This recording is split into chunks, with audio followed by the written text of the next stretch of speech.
thing, I just want to give BC credit. I think that's my 9th or 10th year playing these guys, and we told the guys all week it's going to be a physical group. This is a group you got to earn it. These guys never give up easy. Give their coaches a lot of credit. They did a good job schematically.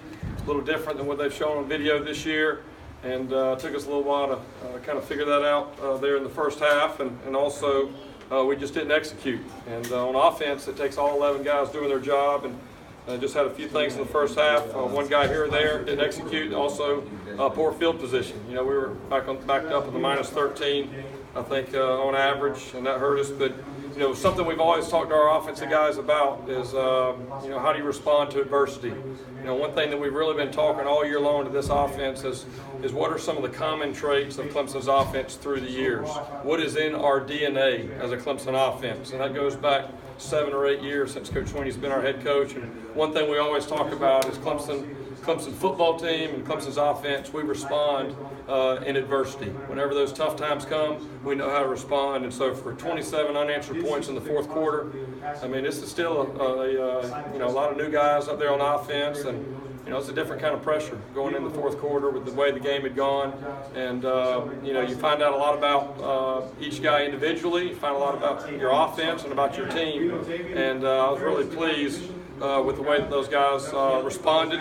And offensive line, really, I felt like took over in the fourth quarter. I think we had 368 yards rushing, and you know, so I give those guys a lot of credit. And obviously, it's still young and early in the season. We got a lot of things we'll be able to correct off this video. But at the end of the day, man, finding a way to get the win.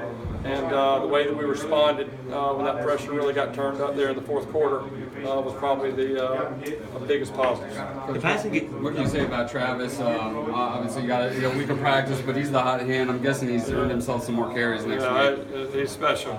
He just keeps earning it every game. He just gets better and better. And so that was awesome to see him really take over. And one thing we've talked about as an offense is we feel like one of our strengths is our depth, and really that depth should really take over in the fourth quarter, and that's at every position. And obviously, at running back, for him to be able to come in and you know, those guys were getting tired on the other side, and be able to go have some explosive plays, I think really helped us. But we were rotating guys really at every position. I know 9 receivers played, and a lot of guys up front, offensive line, tight ends, and obviously 4 backs played. But man, Travis, we got a special one there. And, he's really growing up right there in front of our eyes. That's a lot of fun. Is that a little bit of a wake-up call overall, Jeff, and that you guys responded to eventually? And do you think there's still some stuff you have to respond to in practice this week? Yeah, absolutely. I think you know, the biggest thing we challenged the guys all week. You know, coming off last week, that hey, this is going to be you better have your mind right. You better have that right mindset. And I don't think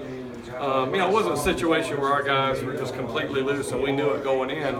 It's a very fine line, and you know, and just didn't feel like, you know, the guys came out ready for that fast start, and I think, you know, that's what we got to improve on, obviously, as an offense, is to be able to figure that out, and sometimes it's going to be like that. Sometimes it's not going to go as scripted, just right, and then you know, how do you respond? I think that's what we did positive this time, but I think it'll definitely get our guys' attention.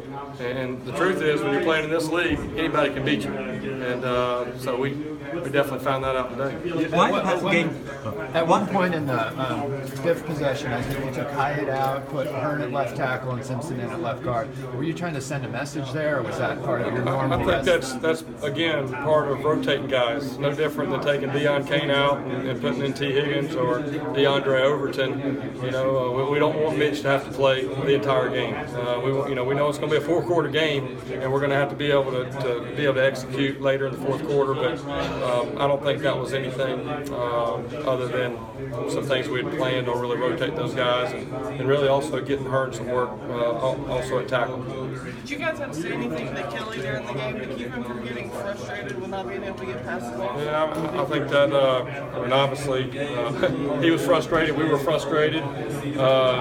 You know, and again, BC did a good job. They gave us a lot of different looks. They played a lot of man coverage going into the season, pretty much about 90%. And today, really did a lot of things different. The looks were a little different for him, and obviously they were getting some pressure back there, bringing more guys and getting to him. And so, you know, but you got to give him credit for being a first-year starter, to be able to go battle.